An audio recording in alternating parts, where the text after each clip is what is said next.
네, 한 주간 있었던 부동산 뉴스 한번 정리해 보겠습니다. 집값 위험하다. 그래서 금리 인하 필요성보다 부각되고 있다. 신성한 금통위원회 일문일답 이런 기사들이 있습니다. 그러니까 한마디로 말해서 금리를 좀 내려야 되는 그런 추세로 보이긴 하지만 집값이 좀 부담되기 때문에 이거 지금 내가 금통위원으로서 이거 결정하기가 참 어렵다. 이런 얘기들을 하는 겁니다. 그러니까 지금 실제로 한국은행에서도 되게 골치가 아픈 거예요. 왜냐면은 이제 금리 인하라는 거를 해야 되는 상황에서 어찌됐든 간에 금리 인하를 하는 순간 또 시장에서 막 언론들도 막 떠들 테고 그러면은 이제 드디어 이제 금리 인하 시작됐다. 앞으로 집값 폭등한다. 이런 기사들 막 쏟아질 거 아닙니까? 그렇게 되면 이제 부담이 있는 거죠. 그러다 보니까 지금 이창용 총재도 계속 은행장들한테 가가지고 가계부채 좀 안정을 좀 시켜달라. 좀 대출 관리 좀 잘해달라. 이런 얘기들을 이제 꾸준히 하고 있는 것이고 정부도 마찬가지고 저번에 한번 강하게 실수요자들도 막 대출 규제한다고 해가지고 난리가 났어가지고 금융감독원에서 좀 미안하다라고 얘기는 했지만 그래도 계속 규제 기조로 가고 있습니다. 그러다 보니까 지금 어떻게 되느냐? 국민은행, 하나은행이면 사실 이제 메이저 은행 두 개인데 여기도 이제 금리를 또 올린다. 그래서 지금 대출 규제를 상품을 막 규제했더니 시장이 혼란이 너무 커져요. 그러니까 안 되겠다. 금리를 조금 다시 올려야 되겠다 해서 지금 미국도 금리를 내리고 지금 전반적으로 채권 금리도 그렇고 시장 금리가 다 내려가는 추세인데 우리나라의 주택담보대출 금리는 지금 올라가고 있는 신용대출도 같이 올라가고 있는 이런 상황이라고 보시면 됩니다. 그래서 은행권 주담대는 도미노 인상 중이다. 그러니까 아무래도 집을 살려고 하시는 분들 입장에서는 갑자기 대출이 쫙 줄어들고 이자도 한 10몇만 원 더 내야 돼. 20만 원 더 내야 돼. 그러면은 이거 집 못 사겠는데? 라는 생각이 바로 드는 거죠. 그러니까 이 심리를 누르는 것 중에 가장 확실한 거는 대출 규제다. 그래서 과거의 집값 상승기 때도 다 대출 규제들이 갑자기 나오기 시작했었던 거고 그러면 시장이 또 갑자기 얼어붙고 이런 것들이 반복되어 왔습니다. 그렇지만 결국에 문제 해결은 다른 걸로 해야 되는 것인데 이거는 이제 단기 처방이라고 보시면 됩니다. 자, 그 와중에 지금 8월 달 미국 소비자 물가 지수가 전망치에 부합을 했습니다. 그래서 2.2인가요? 그래서 거의 지금 2% 초반까지 내려왔어요. 그래서 저번에 금리 0.5를 내린 게 이 데이터 때문이구나 라는 게 어찌 보면 이제 입증이 된 것이고 근데 이렇게 물가가 이제 2% 초반까지 내려왔다는 게 이제 확실해진다면 거꾸로 금리 지금 미국이 5%잖아요. 근데 물가는 2%야. 그럼 격차가 좀 많이 나죠. 그러다 보니까 이대로 계속 유지하면 물가가 더 내려가 가지고 이제 경제 성장에 이제 발목을 잡게 되기 때문에 미국 금리를 더 빨리 내려야 된다 해가지고 이번에 또 0.5 내리나 하면서 시장이 갑자기 기대를 하고 있었습니다. 이거 0.5 또 내려간다 이런 얘기 했는데 그거는 아니다 라고 하면서 파월이 그렇게까지 서두를 건 아니고요 라고 이제 좀 진정을 시켰습니다. 그래서 아마 이번에 내려가도 0.25 정도 내려가는 게 아닐까라고 이제 시장이 조금은 이제 진정을 한 상황입니다. 근데 미국이 이제 한 번 더 내리게 되면 이제 0.75가 내려가는 거니까 한국 입장에서는 10월에 못 내려도 11월에는 내릴 수밖에 없는 상황으로 가겠죠. 자, 그 와중에 이제 3기 신도시 분양 시작인데 청약이 늦춰지고 건설사는 시큰둥하다. 그러니까 지금 이제 3기 신도시가 어찌 보면은 이제 지난 정권 말기에 공급이 부족하다고 해가지고 시작을 했지만 그게 시작을 할 때 준비할 기간이 많지는 않았습니다. 그래서 이제 지구 발표도 하고 이제 그때부터 이제 택지 보상도 열심히 하긴 했지만 아무래도 시간이 좀 짧았죠. 그러다 보니까 이제야 이제 본격적으로 좀 해보려고 하는 게 시작된 거죠. 근데 아직도 택지 조성할 때가 많습니다. 그럼에도 불구하고 이제 스타트를 해야 되는데 이미 본청약이 1년이 지연됐습니다. 근데 그럼에도 불구하고 건설사가 이제 잘 안 붙는 거죠. 왜냐하면 이거 3기 신도시가 아무래도 이제 분양가도 좀 싸게 해야 되고 여러 가지 좀 이제 고려할 게 많지 않습니까? 지금 공사비도 많고 하니까 잘 안 남을 것 같은데 민간 기업은 당연히 이제 돈을 따져야 되니까 그러다 보니까 좀 소극적으로 참여하고 있다. 한마디로 이제 물가가 조금 더 안정이 되든지 시간이 지나든지 아니면 금융 쪽에서 좀 비용을 좀 낮춰주지 않으면 3기 신도시도 생각보다 조금 더 걸릴 수도 있다. 상위 50위 아파트 값이 7개월째 상승 중이다. 상승폭은 축소되고 있다. 그래서 지금 이제 선도 아파트 50 지수 월별 증감률 가장 시가총액이 크거나 세대수가 많거나 하면서 상위 50위 단지를 발표를 하거든요. 그 가격 변동도 같이 발표를 합니다. 그래서 대부분 이 선도 아파트의 상승률이 다른 아파트보다 상승률이 높을 때가 많아요. 그래서 돈 있으면 이거 사라 이렇게 단순화 생각하시는 분들도 있거든요. 어찌됐든 이 선도 아파트들이 지금 빠르게 올라가고 있다는 거. 자, 그만큼 지금 양극화는 계속되고 있다. 분당 8,000호 선정에 59,000호 왔다. 그러니까 지금 그 1기 신도시 선도지구 지정이 이제 마감이 됐는데, 신청 마감은 됐는데, 대부분 동의율 가지고 그 점수를 좀 따지거든요. 근데 이게 대부분 그 한마디로 이제 청약 만점이야. 청약 만점인 단지들이 많다는 거죠. 그러다 보니까 지금 경쟁률이 좀 치열합니다. 그래가지고 지금 8,000호를 선정해야 되는데 6만 호가 온 거니까 7대1 정도 되는 거죠. 7대1 정도. 당첨이 된 데들은 아마 엄청난 환호를 할 겁니다. 왜냐면 그 동네가 전부 다 30년 된 아파트인데 우리 아파트만 재건축이 되는, 거기다 또 용적률도 높게 해주고 뭐 이런저런 혜택을 준다고 하니까 야 이거 좋겠다 막 하겠지만, 나머지 단지들은 야 얘네 되고 나서 그 다음에 순차적으로 할 텐데 이거 어떻게 하냐 하면서 이제 좀 실망도 많이 될 것 같아요. 어찌됐든 이 선도지구 신청에만 지금 경쟁률이 7대1이라는 거. 자, 저기도 만점이라고 신도시 선도지구 동의율 인플레이션이 어쩌냐 하면서 만점 기준이 95%인데 다 넘어간다. 그래가지고 이거 어떻게 선정할지 앞으로 좀 지켜봐야 될 것 같습니다. 집 너무 비싸게 파는 거 아니냐라고 얘기하시는 분들 많은데 사실 땅값이 대부분이다. 그래서 많은 분들이 오해하시는 게 뭐 집이 이렇게 비싸냐라고 하시는데, 실제로 집값을 보면은 비싼 집들은 땅값이 비쌉니다. 땅값이 비싸가지고 땅값이 거의 뭐 집값의 7, 80%를 차지하는 데들도 많고요. 뭐 90% 넘게 차지하는 데들도 있습니다. 그러니까 그만큼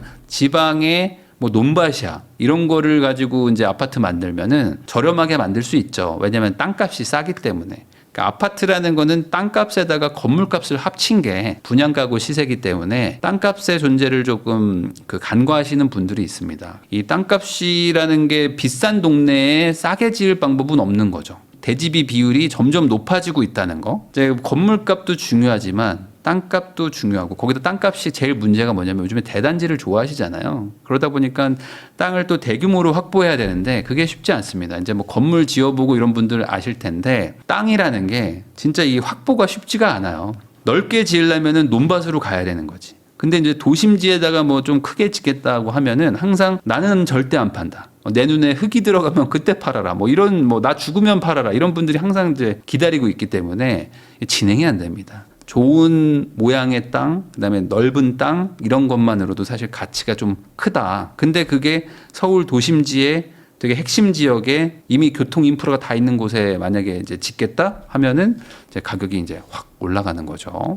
집값 분위기가 확 달라졌다. 대출 규제가 이렇게나 강력했나. 네, 그래서 지금 대출 규제가 강하게 들어왔죠. 그리고 이제 실제로 전세자금 대출까지 규제를 한다고 하니까 거래량이 지금 급감하는 모습을 보여주고 있습니다. 그러다 보니까 지금 9월 달 통계가 이제 10월 말 11월에 나오거든요. 그러니까 아직은 뭐 추정을 할 수밖에 없지만 9월 달에 추석도 있었죠. 이런 대출 규제가 이제 9월 초부터 본격적으로 시작됐기 때문에 아마 거래량이 이제 확 줄게 나올 거예요. 그러면 이거는 거꾸로 이제 금리 인하를 해야 되는 한국은행 입장에서는 내가 좀 금리를 내려도 되는 좀 여유가 생기는 건데, 반대로 생각했을 때 이때 내가 금리를 내리면은 또 거래량이 좀 잠잠해지려고 했던 거 다시 불태우는 거 아닌가? 라고 생각하면서 좀 부담이 되게 되는. 그러니까 둘 다 지금 뭐 해석에 따라서 둘 다 난감한 상황일 수도 있는 거죠. 자, 서울 집값 상승세가 한풀 꺾였다. 대출 규제 효과는 일시적이다. 제가 이제 뭐 계속 얘기하지만 대출 규제라는 걸 그동안 안 한 게 아닙니다. 거의 뭐 한 10몇 년간 항상 집값 올라가면 대출을 줄이고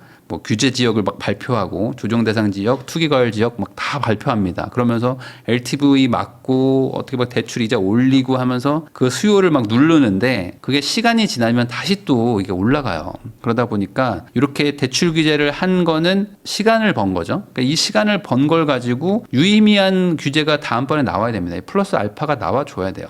요게 지금 뭐가 있을까? 그게 좀 애매한 상황이라서 이 전문가들이 금융규제 지속이 어려울 것이다 라고 말하는 것도 방금 제가 말한 거와 또 이제 같습니다. 자, 안전진단은 나중에 한다. 재건축 사업 규제 완화. 그래서 이게 그 연초에 발표한 건데 이제는 안전진단이 아닙니다. 이제 재건축 진단이라고 해가지고 사실상 그냥 뭔가 시대와 맞지 않는 구식 구조면 그냥 재건축해라 정도까지 많이 풀렸어요.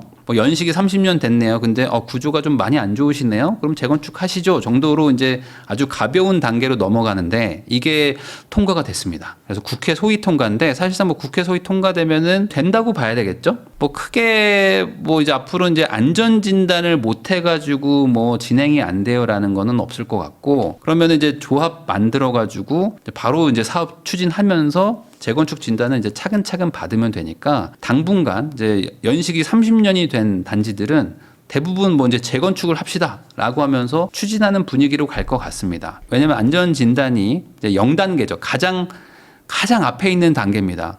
너 안전하지 않으니까 재건축하라는 건데 진단을 못 받고 있었거든요. 근데 이게 뭐 사실상 이제 뭐 무의미해지는 수준으로 간 거니까 30년 됐어? 야, 그럼 재건축 사업 한번 해볼까? 하면서 이제 추진이 생기고 조합 생기고 하는 것들이 많아질 것 같습니다. 근데 이제 이게 사업이 실제로 돼가지고 실제 재건축까지 가는 거는 이제 산 넘어 산이긴 하지만 시작도 못하던 곳들이 어쨌든 시작이 된다는 거니까 뭐 장점이 있을 수는 있겠죠. 근데 반대로 또 조합 설립되고 하면은 또 거래가 또 묶이고 뭐 이런 것들이 있기 때문에 이게 시장에선 또 어떻게 또 영향을 줄지는 좀 지켜봐야 됩니다.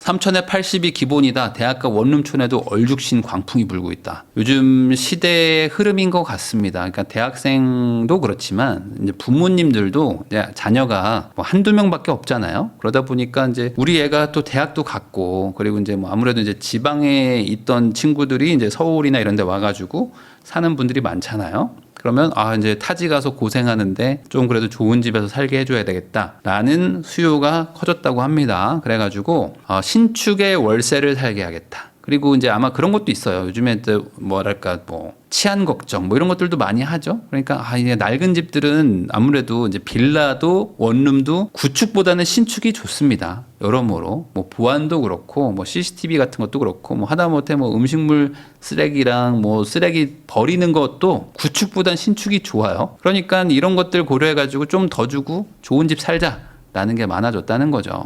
이제는 3천에 80이 원룸이다.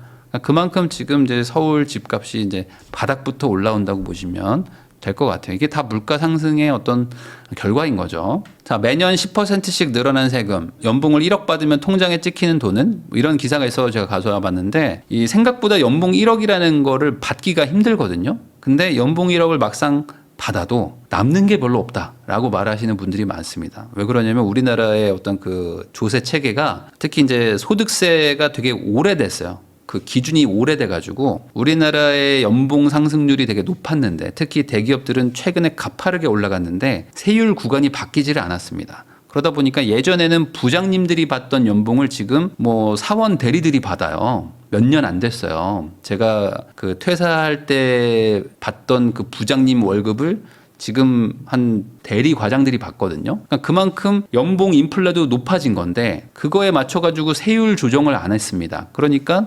30대인 그 대기업 직원들이 그 세율이 엄청나게 높아요. 내가 연봉은 엄청나게 높은데 실제로 실수령이 잘 안 느는 거예요. 그래가지고 아니 연봉이 뭐 1,000만 원이 올랐는데 왜 한 달에 이거밖에 안 올라가죠? 뭐 이런 분들이 많아진 거죠. 그만큼 지금 이제 근로소득자라는 게 원래도 세금에 불리하기도 하지만 우리나라에 되게 그 뭐랄까요? 저는 좀 비합리적이라고 보는데 이 세율 구간도 좀 바꿔야 됩니다. 그래서 그런 걸 못 바꾸다 보니까 뭐랄까요? 이제 저소득인 분들, 뭐 중소기업 이런 분들이 이제 상대적으로 좀 소득이 낮은데 이런 분들은 세율은 낮은데 연봉 인상이 안 돼서 힘들고 대기업인 분들은 연봉은 좀 늘어나는데 세금이 막 점점 늘어나서 또 생각보다 실수령이 안 늘고 뭐 이런 상황이 있습니다. 그래서 전반적으로 이것도 좀 한번 손은 봐야 되지 않나. 뭐 몇 년 전에, 뭐 10년 전에 만들어 놓은 세금 구조를 그대로 연봉이 다 올라갔는데 물가도 다 인플레가 됐는데 여전히 똑같이 적용하는 건 사실상 증세거든요. 근데 그럼에도 불구하고 이런 거 바꾸는 게 참 우리나라는 힘듭니다. 세금을 조금 뭐 깎아준다 이러면은 벌써 막 난리가 나기 때문에 아마 이것도 좀 쉽지 않다. 지금 좀 연봉이 높은 분들 막 부럽다고 하시지만 사실 뭐 그렇게 막 1억을 받는다고 해서 인생이 막 바뀔 정도로 지금 이렇게 실수령이 높아지진 않는다. 뭐 이런 얘기도 한번 다뤄봤습니다. 여기로 발령나서 집 보러 왔는데요. 2030 임장 크루의 골머리. 그러니까 요즘에는 약간 기사를 쓰는 기자분들도 일부러 이렇게 하는 것 같아. 이렇게 크루 이런 식으로. 사실 임장 크루라는 말은 안 쓰거든요. 근데 요즘에 러닝 크루 막 이런 게 좀 유행하다 보니까 만든 거지. 신조어로. 사실은 그냥 임장을 하려고 모인 뭐 스터디원 정도 되는 거죠. 스터디원들. 그래서 2030이 요즘에는 이제 부동산을 좀 관심도 많이 갖고 미리 공부도 해야 된다고 하니까 같이 모여가지고 모여가지고 한 10명, 한 15명 이렇게 임장을 갑니다. 그래서 이제 보통은 그 놀이터 같은 데 모여. 놀이터에서 모여가지고 자, 뭐 누구누구님 오셨어요. 뭐 이런 거 있잖아요. 뭐 지연 아빠님 오셨어요. 막 닉네임으로 불러. 왜냐면은 이제 본명을 또 모르기도 하거든요. 그러면은 또 어떤 분들은 뭐 어디 피바람 뭐 이런 거야. 저 은평구 불주먹님 오셨습니까? 뭐 이렇게 이러고 있어. 그러면은 막 15명이서 앞에 이제 한 분 계시고 뭐 A4용지 들고 있고 나머지 한 14명이 막 저기서 막 멀리서 막 저 죄송합니다. 늦었습니다. 막 하면서 막 저기 뭐 은평구 불주먹님 오셨군요 하면서 막 같이 얘기를 합니다. 자, 그러면은 자 이제 조를 짜가지고요. 자, 여기 있는 분들은 저 단지 갔다 오시고 여기 있는 분들은 저 단지 갔다 오시면 됩니다. 저 처음이라서 너무 떨려요. 막 괜찮아요. 우리 어차피 공부하러 온 거기 때문에 너무 걱정하지 마시고 지금 약속한 중개사님하고 같이 이제 집 보고 오시면 돼요. 두 분은 지금 부부로 하시는 거죠? 네, 저희는 처음 보긴 했는데 오늘부터 부부로 한번 연기해 보려고 합니다. 네, 그러면은 이 동네로 발령받아가지고 오셨다고 하면 돼요. 그래가지고 한번 들어가 보세요. 그러면은 집 내부도 많이 보시고 꼭 수도꼭지 틀어보셔야 돼. 수도꼭지. 네. 수도꼭지 왜 틀어야 돼? 수압을 봐야죠. 네. 그리고 또 뭐 해야 돼요? 혹시 변기도 내려도 되나? 변기까지는 좀 너무 좀 남의 집이니까 변기는 하지 마시고 그냥 저기 수도꼭지 정도만. 싱크대 위에도 봐도 됩니까? 왜 싱크대 위를 왜 보시려고요? 제가 저번에 저희 집에 그 막 물이 샜어요. 누수가 돼가지고 윗집에서 물이 새더라고요. 그래서 위에 한번 보려고. 그러지 마세요. 그러지 마시고 그 정도까지 하지 말고 그냥 그 수돗물 정도만 한번 내려보시고 이 발코니 가셔가지고 뭐 조망도 한번 좀 보시고 그렇게 오시면 됩니다. 자 갔다 오세요. 이런 거 하거든요. 그것 때문에 중개소들이 너무 힘들어한다. 이런 내용입니다. 왜 그러냐? 이제 이렇게 오시는 분들은 대부분 누가 봐도 부부가 아니야. 근데 부부래. 그러니까 이제 잠깐만 좀 아닌 것 같은데 뭐 이런 생각에 여기 집 없어요. 막 이럽니다. 아니요 저기 네이버 부동산에 보니까 전세가 247개던데 요즘 전세 없습니다. 네, 이렇게 이제 보내주기도 하고 제가 지금 조금 있다가 이 계약이 있어가지고 죄송한데 좀 다른 집으로 가시는 게 어떨까요? 하면서 이제 막 보내기도 한다. 뭐 이런 겁니다. 뭐 어떤 분들은 그런 얘기를 합니다. 아니 그럼 뭐 어떻게 공부를 하라는 거냐? 내가 좀 공부를 하고 싶은데 부동산 중개사 가가지고 이제 물건 좀 보면 되는 거 아니냐? 이렇게 얘기하시는 분들도 있는데 이게 사실 뭐랄까요? 참 애매한 부분입니다. 왜 그러냐면 집을 보여주는 분들도 사실 자기 일정과 어떤 일상이 있는데 이것 때문에 막 못 가요. 그래가지고 뭐 토요일 오후 2시에 집 보러 온대요. 근데 오늘 뭔가 집 팔릴 것 같아. 갑자기 집을 보러 온다는 사람들이 엄청 많아요. 그래요? 그러면 이번 주 토요일에 애 어디 학원 보내야 되는데 그거 취소하고 그냥 집에 있을게요 하면서 이러고 막 기다리고 있어. 근데 그날따라 이상하게 지난주에는 아무도 안 왔는데 이번 주는 막 세 팀이 막 오는 거야. 세 팀이 막 와. 그래가지고 우리 집 나가나 했는데 알고 봤더니 임장 크루였던 거지. 그 임장 크루가 시간차 공격으로 30분, 1시간 텀으로 막 오는 겁니다. 근데 어차피 안 살 사람들인데 그냥 전화하면 집 한번 구경하러 왔어요. 이런 사람들이 이제 요즘에 많다 보니까 이것 때문에 좀 속상하다. 뭐 이런 내용입니다. 그러니까 파는 분들도 좀 힘들어지는 거죠. 아무도 집을 안 사요. 집주인들이 분노 폭발했다. 무슨 일입니까? 해가지고 뭐 빡세게 돌려고요. 임장족들 막 출격했다. 뭐 이런 얘기들도 뭐 나오고 있는데 뭐 연휴가 길고 뭐 하면서 좀 힘들어졌다. 이런 내용들도 있고요. 그래서 좀 연휴도 길었고 뭐 추석도 있었고 뭐 이러다 보니까 지금 최근에 좀 거래량이 조금 떨어지는 상황입니다. 그래서 이게 지금 언제 다시 회복이 되는 거냐 아니면은 이게 좀 쉬어가는 타임으로 이제 거래가 좀 이게 침체되는 쪽으로 가는 거냐 이거에 대해서는 9월 말 10월 이때 좀 데이터들이 좀 나오는 걸 좀 봐야 될 것 같은데 7, 8월 대비 확실히 거래량은 좀 줄었어요. 그렇기 때문에 지금 대출 규제 뭐 이런 것들도 있고 단기간 급등 때문에 좀 피로감도 있고 이래서 지금 거래량은 좀 줄어들고 있는 추세. 그러니까 작년 딱 이맘때랑 똑같이 지금 움직이고 있습니다. 작년도 9월 달에 대출 규제하면서 거래량이 팍 찍었었고 올해도 9월 초에 대출 규제를 하면서 거래량이 이제 확 줄었다. 라고 보시면 되고요. 자, 전문가 70%가 이런 얘기를 했습니다. 이번 주에 금리 인하 할 것 같다. 10월에 10명, 11월에 4명 이제 베팅을 했다 이겁니다. 그러니까 지금 10월 11일인가요? 그러니까 이제 며칠 안 남았습니다. 며칠 안 남았는데 이제 한국은행에서 금통위원회를 회의를 해가지고 그때 이제 금리 인하를 결정을 하려고 합니다. 근데 지금 나온 거 보니까 거의 물가가 1.6%까지 내려갔더라고요. 그러니까 2%가 목표인데 1.6까지 내려갔다는 거는 한마디로 지금 물가는 완전 잡혔다고 보시면 되는 거죠. 여기 보면 소비자 물가 지수가 지금 1.6까지 내려온 거잖아요. 9월 달 기준으로. 그러니까 그만큼 이미 약간 목표를 좀 과다하게 달성해 버린 거죠. 이 상태에서 계속 이렇게 경기를 위축시키고 뭐 시장에 돈을 좀 이렇게 쥐고 이래버리면은 반대로 이제 물가가 막 더 내려가기 시작합니다. 물가 내려가면 좋은 거 아닌가? 뭐 좋다라고 생각하시겠지만 아니죠. 이게 일종의 그겁니다. 무인도에서 이 바닷가 옆에 피워놓은 모닥불 같은 거야. 이 모닥불이 꺼지면 다시 불을 켜기가 엄청 힘들어집니다. 그래서 이 모닥불이 꺼지지 않게 옆에서 계속 지속적으로 그 장작을 넣어줘야 돼. 그러다가 만약에 장작을 너무 많이 넣어가지고 불이 막 과하게 붙어, 막 5% 이렇게 과하게 붙으면은 또 난리 나는 것이고. 그래서 항상 옆에서 이 불이 일정하게 한 2% 정도로 유지되게 계속 관리하는 게 중앙은행의 목표다. 그 말은 지금 이미 2% 밑으로 돌파했다는 거는 이제는 금리 인하를 해가지고 빨리 요거를 회복시켜줘야 된다는 얘기입니다. 그렇기 때문에 지금 한 10명 정도, 한 70% 정도가 금리 인하를 하는 게 맞지 않겠는가 라면서 지금 약간 요번에 금리 인하에 베팅을 많이 한다는 거죠. 그나마 낫다는 분당도 2억 내야 된다. 1기 신도시 커지는 분담금 어쩌냐 뭐 하는데 이제 그 분당만 봐도 사실 지금 한 뭐 150에서 160% 조금 높은데 200% 이런 용적률을 이미 쓴 1기 신도시가 300%까지 지금 늘려줍니다. 분당에 326까지 늘려주기로 했죠. 물론 그걸 공짜로 늘려주는 건 아니고 기부 체납도 이런 것들을 해야 되지만 어쨌든 그렇게 좀 공사비를 좀 충당을 할 수 있게 용적률을 많이 풀어줌에도 불구하고 분담금이 좀 나올 것이다. 이거에 대한 이제 걱정들을 하는 거죠. 그래서 지금 뭐 분담금이 1억 5천에서 2억 정도 나온다 이런 얘기들을 하고 있는데 사실 이거는 이제 추정치이고 어찌 보면 약간 좀 긍정적으로 보는 수치일 수도 있습니다. 왜냐면은 저도 이제 최근에 이제 사옥을 또 준공도 했지만 이 공사비라는 게 생각보다 많이 들더라고요. 많이 들어. 그리고 단기간에 막 급등하는 것도 있고, 공사 기간도 많이 길어지고, 그리고 예상치 못한 막 그런 분쟁 같은 것도 막 생기고 하면서 아마 보통 초기에 예상한 거에 플러스 알파는 무조건 붙는다고 보면 될 것 같아요. 그러다 보니까 이게 조금 걱정되고 있다 이런 얘기들을 한다는 겁니다. 거기다가 이제 사업성이 좀 낮은 데가 이제 평촌 중동 3본 그 중에서도 이제 중동 3본이 좀 아무래도 용적률이 높아요. 이미 높은데 여기서 어느 정도 풀어준다고 하더라도 그 상승분이 많지는 않아서 과거 대비는 그래도 사업성이 좋아졌다고는 하지만 그래도 이제 분담금이 좀 부담되긴 한다 말이죠. 근데 이미 좀 비싼 동네가 그래도 분당인데 분당은 여력이 조금은 될 겁니다. 왜냐면은 그래도 좀 그 집값 자체가 비싸니까 사람들이 어떤 소비력도 좋고 또 소득도 높고 이러니까 그래 좀 내면서 좀 몇 억 내더라도 새 집에서 좋은 집에서 살면서 좀 이렇게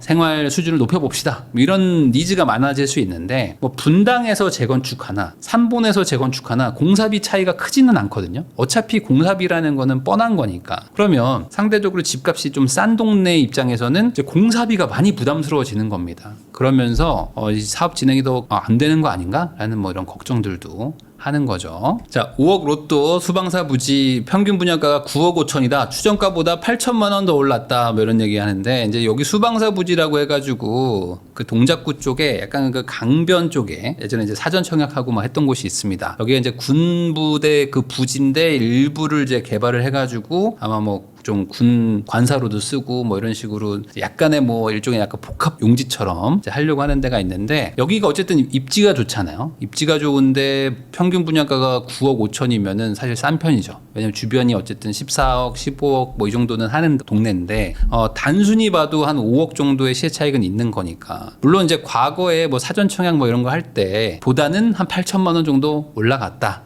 그렇기 때문에 아쉽다 정도이지. 사실 거꾸로 얘기하면 8천만 원 밖에 안 올라갔다 라고 보는 게 맞는 거죠. 8천만 원 밖에 안 올랐다. 그래서 이거는 어떤 분들 그런 얘기도 합니다. 여기가 입지가 별로고 뭐가 안 좋고 이런 얘기 막 하시는데 저는 그건 무의미한 얘기라고 봅니다. 아니 이걸 사가지고 여기서 평생 거주할 것도 아니고 이거에서 어쨌든 간에 이득이 난다면 청약을 하는 입장에서는 안 할 이유는 없는 거겠죠. 청담 르엘 1순위 청약 660대 1 4인 가구 하늘의 별 따기. 그래서 이거는 또 이제 로또 청약이 요즘 계속 이어지고 있는데 이 청담 르엘이라고 해가지고 이제 청담동에 또 오랜만에 이제 대단지이기도 하고 그리고 이제 한강뷰도 나오는 곳이고 또 역에도 가깝고 해가지고 여기는 진짜 평당가를 계산하면은 이제 국민 평형대가 40억 넘어갈 것이다 이런 얘기를 하는 곳입니다. 근데 이제 분양가로 치면 거의 10억 이상, 15억 20억 가까이 그 시세 차익이 또 예상되기 때문에 청약이 당연히 몰릴 수밖에 없었고요. 여기는 청약 만점까지는 아니지만 거의 최고 수준의 점수들이 다 몰렸다. 근데도 600대 1이야.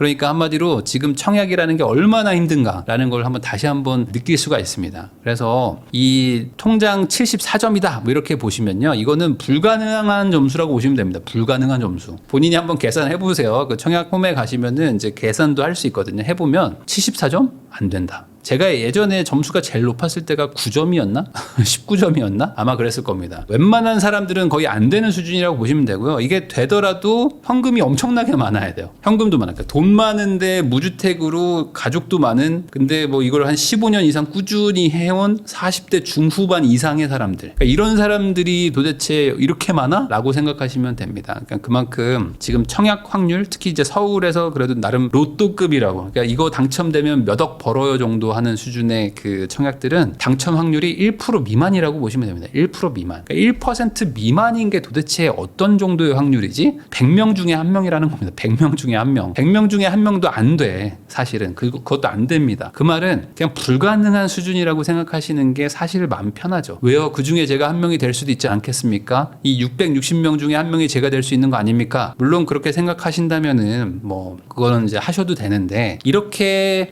낮은 확률의 베팅을 하려면 결국에는 이제 통장을 계속 점수를 높여야 되고, 그러려면은 계속 무주택을 유지를 해야 되고, 가족도 많아져야 되는데, 현금은 또 현금대로 많이 벌어야 돼. 그러니까 엄청난 고소득자인데 집은 사지 않고 주식이나 코인 같은 어떤 비부동산 자산으로 계속 돈을 버는 그런 사람들이 돼야 됩니다. 그러니까 그것도 힘든 일인 거죠. 그러니까 청약은 단순히 기다리고 막연하게 언젠가 될 거야가 아니라 당첨되기 위해서는 대단한 노력을 해야 됩니다. 아니면 정말 신의 아들 신의 딸처럼 뭐 미친 확률을 뚫고 누군가 되는 게 당첨되든지. 그러니까 이쪽에서 너무 큰 기대를 하지는 않으셨으면 좋겠다. 집값 네가 올렸지 그렇게 숨통죄더니 신축 10채 중에 한 채밖에 안 된다. 그러니까 지금 신축들이 집값을 올리고 있는 그런 상황이고, 그리고 신축급의 나름 준신축의 대단지들이 또 따라서 같이 올라가고 있는 추세인데, 그러다 보니까 지금 신축이 뭐 있는 동네, 그리고 이제 신축을 가지고 있는 분들은 부동산 경기 장난 아니네, 지금 완전 불장이네 뭐 이렇게 느끼고 있겠지만,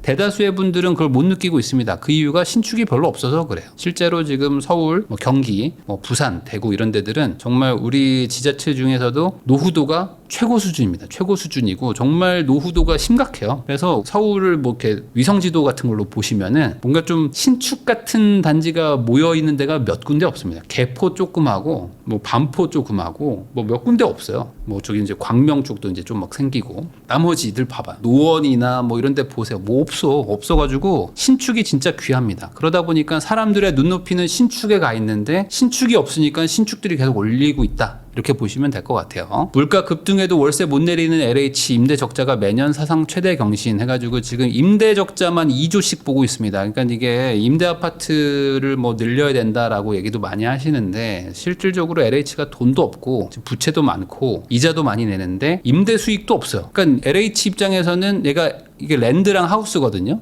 토지공사랑 주택공사가 합쳐진 건데, 토지를 분양해가지고 버는 돈 말고 하우스에서 버는 돈은 없다고 보시면 되는 거죠. 뭐 사실. 그러니까 토지 분양을 잘해야 됩니다. 그래가지고 이걸 좀 뭐 잘 비싸게 팔아가지고 뭐 적자도 좀 메꾸고 막 해야 되는데, 요즘에 이제 또 분양도 잘 안 되기도 하고, 그리고 뭔가 신도시도 막 계속 뭐 하긴 하고 있지만, 어쨌든 그래서 지금 LH가 되게 답답한 상황. 근데 LH한테 요구하는 거는 되게 많아.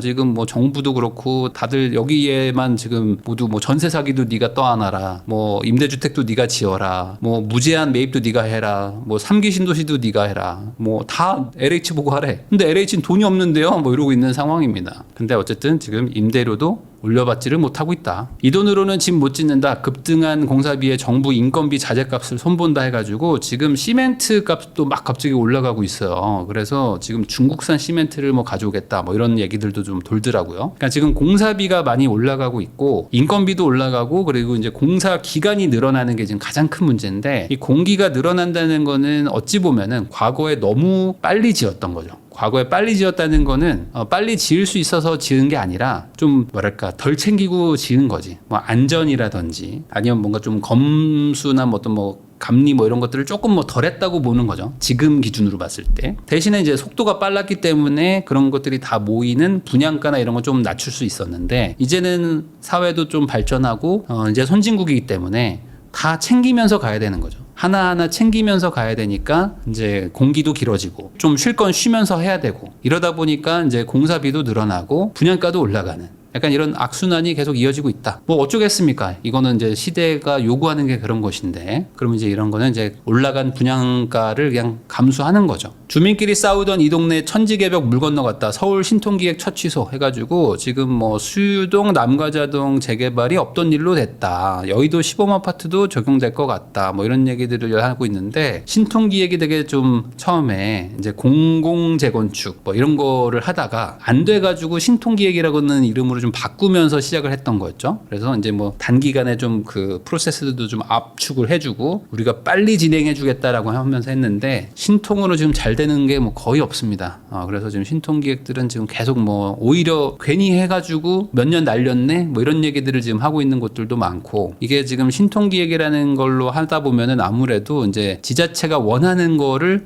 들어줘야 되는데, 지자체가 원하는 어떤 수준과 이 주민들의 눈높이가 안 맞다 보니까 계속 여기서 그냥 평행선을 달리다가 그냥 하지 마 그러면 해가지고 그냥 취소하는 곳들도 있고 뭐 이렇습니다. 물론 지자체를 이길 수는 없거든요. 그래가지고 사실 뭐 그냥 들어주고 갑시다 하는 곳들도 뭐 있는데, 뭐 그게 저는 뭐 큰 틀에서는 더 맞다고는 보지만, 근데 이제 이 재산을 가지고 있는 조합원들 입장에서는 야 이럴 거면 하지 마 이런 말이 나오기가 더 쉽죠. 그러다 보니까 취소되는 곳들도 많아지고 있다. 미친 자재값 인건비 못 버틴다 해서 완공 20% 남은 아파트들도 공사 중단하고 있다 뭐 이런 데가 있습니다. 그래서 지금 뭐 공사비를 뭐 낮춰가지고 계약을 우선 시작을 해서 착공했다가 뭐 바로 손들어 버리는 데들도 있고, 어느 정도 좀 가다가 공사비 2배 올려주세요 뭐 이런 데들이 지금 나타나고 있거든요. 그러면 그 건설사들이 지금 폭리를 취하고 싶어서 그렇게 하는 거냐? 그게 아니라 실제로 지금 원가가 많이 올라가 버렸고, 말씀드린 대로 뭐 금융비용이나 공기나 이런 게 막 다 늘어나니까, 근데 또 고급화는 또 해야 돼. 그러니까 막 미치겠는 거죠. 자재도 비싸고 인건비도 다 비싼데 고급화는 해야 되는데 공사비는 올리지 말래 막 이러니까 안 되겠다 저희 손듭니다 하면서 이렇게 중단되는 곳들도 늘어나고 있습니다. 서울 아파트값 상승세 꺾였다. 28주째 올랐지만 대출 규제 후에 주춤하다. 아까 제가 말했듯이 지금 대출 규제를 강력하게 지금 빵 한번 했었죠. 그러다 보니까 지금 시장에서 이거 조금 좀 기다려봐야 되겠다 라고 생각하면서 좀 멈춰 있는 상태라고 보시면 될 것 같고, 이거가 계속은 안 간다. 저는 그렇게 생각합니다. 이건 계속은 갈 수는 없고 뭐 연초가 되든지 아니면 뭐 연초는 보통 너무 빠르니까 한 설날 정도?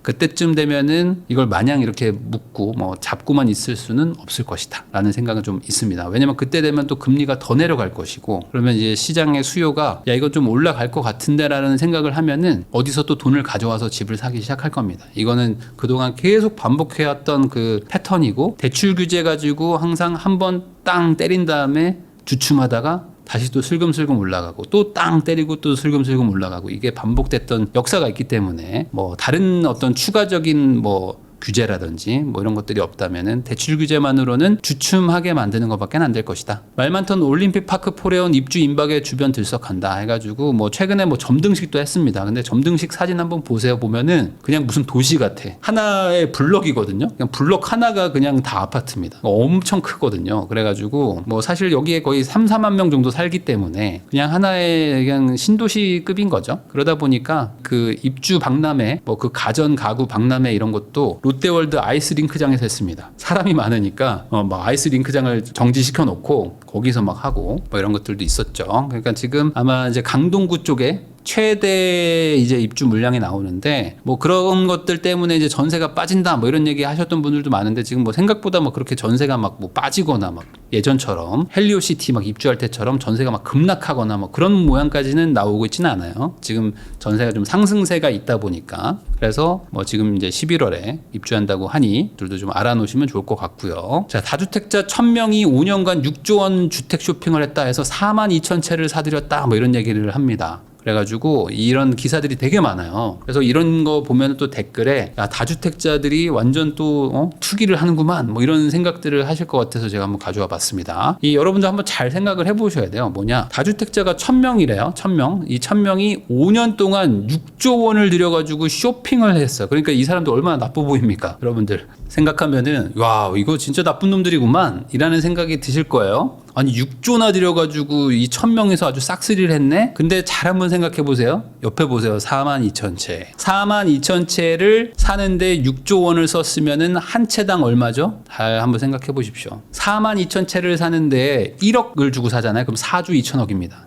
그 말은 뭐냐? 한 1억 2천만 원 정도라는 거예요. 평균 단가가. 42,000채를 사는데 1억 2천짜리를 샀다? 자, 여러분들 1억 2천짜리를 다주택자들이 지금 산다는 거예요. 평균. 그러면 1억 2천짜리 집을 사가지고 여러분들이나 뭐 우리가 지금 원하는 그 아파트들이 비싸질까요? 좀 이상하지 않습니까? 이상하죠? 그러니까 이 다주택자라는 게 뭐냐? 이 다주택자라는 사람들이 지금 취득세가 엄청 강력하고 지금 종부세, 양도세가 어마어마하거든요. 거기다 지금 임대사업자들도 다 지금 뭐 거의 사실상 막 지금 폐업 수준으로 다 막혀놓은 상태인데 이 상태에서 이런 작은 거를 왜 살까요? 이 사람들이 이걸 사가지고 뭘로 돈을 벌길래? 이거는 투자를 해본 사람들은 다 알거든요. 야 이거는 돈 벌려고 산 게 아니다. 그래서 대부분 이런 것들은 뭐냐면 뭐 어떤 뭐 시행을 하거나 뭐 분양을 하려고 했다가 안 되는 케이스들도 많습니다. 안 되는 케이스. 그래가지고 뭐 사실상 이제 망해가는 그런 사업장들 이런 것들을 그냥 뭐 대표가 인수를 한다거나 뭐 누가 그냥 인수를 한다는 식으로 해가지고 그러니까 명의를 이제 바꾸는 개념인 거죠. 그래가지고 그냥 이 사람이 뭐 갑자기 50채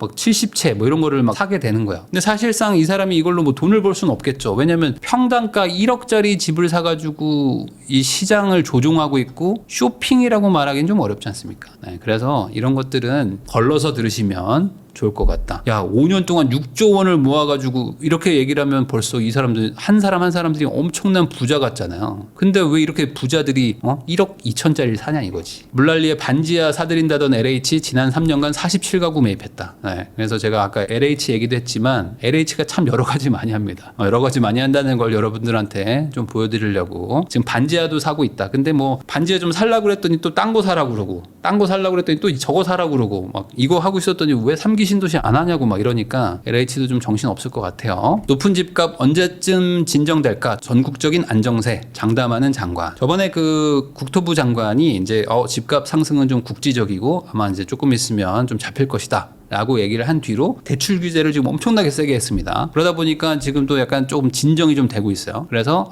이제 전국적 안정세를 좀 보이고 있다. 왜냐면은 지방은 아직 내려가고 있었고 경기도권은 지금 살짝 올라가고 있었고 서울이 막 올라가는 분위기였는데 어쨌든 대출 규제 같은 것들을 하면서 서울하고 경기를 좀 눌러놨기 때문에 지금 보이는 모양새는 전국적인 안정세라고 볼 수 있습니다. 근데 이게 계속 되려면은 아마 여기서 추가로 더 강력한 그런 규제들을 쓰지 않으면 쉽지 않다. 그래서 뭐 조정 대상 지역이라든지 투기 과열 지구라든지 뭐 LTV로 뭐 내려버린다든지 뭐 어떤 일들을 할지 모르겠지만 또 추가적인 대책을 쓸 수도 있습니다. 그렇기 때문에 지금 집을 산다고 생각하신 분들은 조금은 좀 이성적으로 좀 타이밍도 좀 봐가면서 뭔가 좀 급한 마음으로 사지는 않으시는 게 좋은 상황이다. 어쨌든 정부가 한 번 더 때리려고 이 뿅망치를 들기는 했다. 근데 이걸로 지금 때릴지 말지를 고민을 하고 있는 상황이다 정도로 보시면 될 것 같아요. 자, 마지막으로 한풀 꺾인 가계대출. 그래서 가계대출이 이제 좀 조금 덜 늘기는 했는데 그럼에도 불구하고 뭐 적은 수준은 아닙니다. 근데 이제 다음 달에 둔촌주공이 있어요. 둔촌주공도 있고 이제 금리 인하도 있기 때문에 다시 한번 가계대출이 늘어날 걸로 지금 추정하고 있는 것이고 가계대출이 늘어난다는 거는 어찌됐든 간에 또 집값 상승 요인으로 또 작동할 수 있기 때문에 정부가 아까 말한 이 뿅망치를 때려야 되나 말아야 되나 이걸 고민은 하고 있을 겁니다. 그러니까 이 상황에서 내가 막 너무 막 무리하게 막 급하게 살려고 하실 필요까지는 없다. 그래서 지금은 또 다시 한번 좀 새로운 마음으로 또 내가 안 보던 지역도 한번 보시고 이러면서 좀 유의미하게 좀 싸게 나오는 거 없나? 뭐 이런 식으로 약간 조금 뭐 금매나 이런 것들도 한번 찾아보시는 그런 시간을 가지시면 좋을 것 같아요.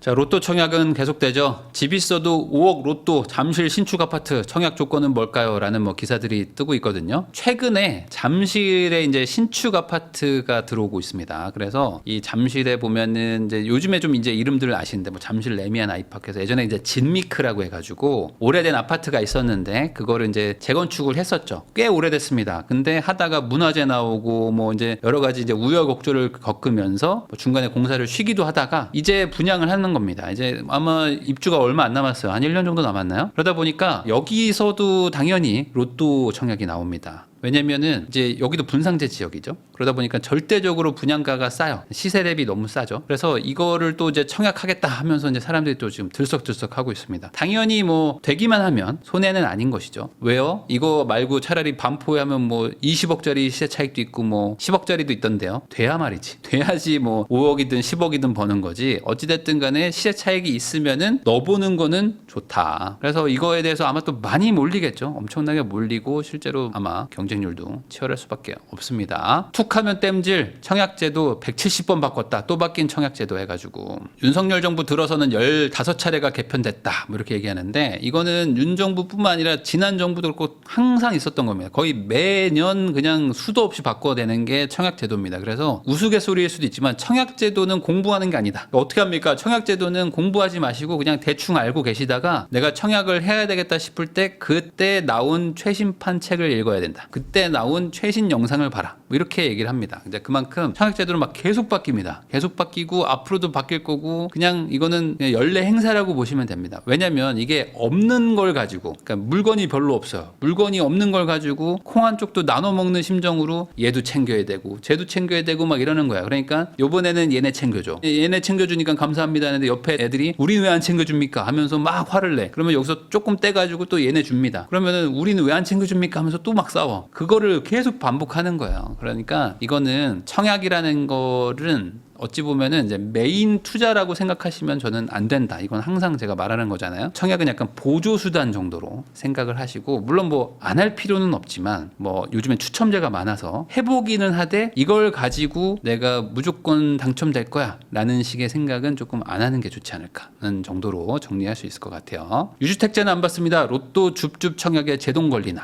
그러니까 이게 무순위 청약이라고 해가지고 소위 말하는 진짜 로또 청약 있죠. 뭐 저번에 이제 동탄에서도 있었고 뭐 여러 군데 있는데 그 계약이 됐다가 취소돼 가지고 6년 전, 뭐 7년 전 분양가로 나오는 것들이 있습니다. 그래서 뭐 한 세대씩 나오는 거 있잖아요. 이거는 전국 누구나 청약 통장도 필요 없고 뭐 아무나 할 수 있다. 뭐 이래 가지고 뭐 100만 대 1, 300만 대 1 뭐 이렇게 찍히는 거 있지 않습니까? 요게 지금 로또 청약인데 이것도 그 둔촌주공 있죠. 둔촌주공 때 청약 시장이 워낙 안 좋고 그리고 막 정말 그때 최저점을 지나가던 부동산 최악의 시기였기 때문에 그때 무순위 청약 이런 걸 풀어버렸어요. 그러니까 유주택자든 뭐 누구든 해라 뭐 이러면서 이제 풀어줬습니다. 왜냐면 청약을 너무 다들 안 하려고 하니까 미분양이 걱정돼가지고 풀어버렸는데 그 이후로 이제 분양 시장이 완전 지금 뜨겁죠. 그러다 보니까 어떻게 됩니까? 이제는 푼 지 얼마 안 됐는데 다시 또 잠그래. 그러니까 이게 이런 거를 계속 하는 거야. 그러니까 이게 170번 바뀌지 안 바뀌겠습니까? 이걸 계속 합니다. 이렇게 또 잠궜다가 또 청약 안 되면 또 다시 또 풀고 그러다 안 되면 또 나이 제한을 또 풀고 안 되면 뭐 지역을 풀고 뭐 당해 지역 풀고 뭐 이런 것들을 막 계속 하는 겁니다. 그러니까 청약은 정말 공부하기가 쉽지가 않다.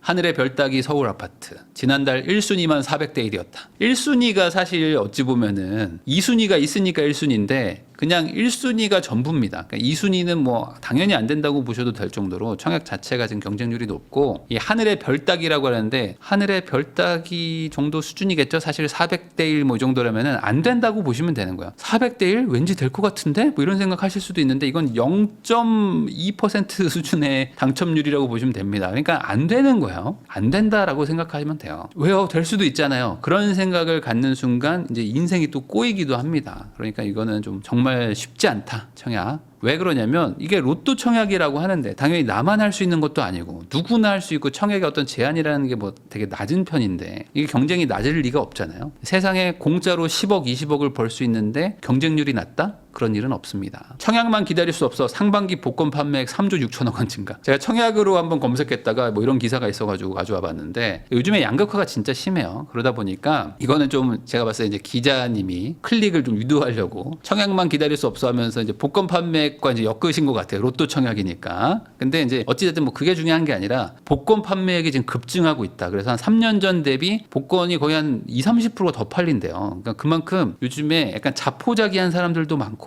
그리고 뭔가 이제는 복권 같은 게 없으면 내 인생을 이제 뭔가 유의미하게 바꾸기가 어렵다라고 생각하시는 분들도 많아진 것 같아요. 근데 여기는 확률이 더 낮습니다. 여기는 이제 800만 분의 1입니다. 이제 번개 2번 맞아야 될 정도의 확률인데 이거를 사는 거는 또 괜찮다고 생각하시는 분들도 있어요. 그래서 사실 복권이라는 거는 수학이라는 거, 어떤 확률이라는 걸 계산해 보시면은 절대 사면 안 되는 거죠. 이거는 그냥 길에다가 돈을 버리는 거와 마찬가지. 그럼에도 불구하고 공부하고 사는 거는 뭐 재미도 있고 그리고 그냥 몰라 나는 확률 통계 이런 거 모르겠고 그냥 내 마음이 시킨다 뭐 이러면서 사시는 거죠. 근데 그만큼 역설적으로 이 복권 판매액이 늘어난다는 거는 지금 이 시대상이 되게 좀 힘들다라는 걸 또 역설적으로 말해주는 거이기도 합니다. 통화긴축의 시대 3년 2개월 만에 끝났다. 기준금리 0.25 인하. 그래서 이제 금리 인하의 시기로 이제 들어간다는 거. 그러니까 이제 앞으로는 지금보다는 어찌됐든 간에 약간의 뭐 잔파도는 있겠지만 금리가 전체적으로 내려간다. 그러니까 이제 대출 부담이 좀 줄어드는 거죠. 그러면 이거를 매수하는 사람 입장에서만 생각하시는 분들이 많은데 그런 건 아닙니다. 그러니까 기존에 대출을 받아놓은 분들도 어찌됐든 간에 대출의 어떤 부담이 내려가는 거예요. 특히 이게 어디에 영향을 많이 주냐면은 주택 쪽보다도 저는 이제 비주택 그러니까 뭐 상업용 부동산, 뭐 꼬마 빌딩 뭐 이런 거 있잖아요. 이런 쪽에 아마 훨씬 더 큰 영향을 줄 거라고 좀 봅니다. 실제로 지금 이제 꼬마 빌딩이나 이런 거에 관심도가 많이 높아지고 있고, 물론 이제 특정 지역이지만, 그리고 실제 대출을 받아볼 때도 이렇게 싸게 줘요? 라고 하면서 꽤 낮아졌습니다. 1년 전에 비해서 훨씬 낮아지는 느낌을 받거든요. 그만큼 이제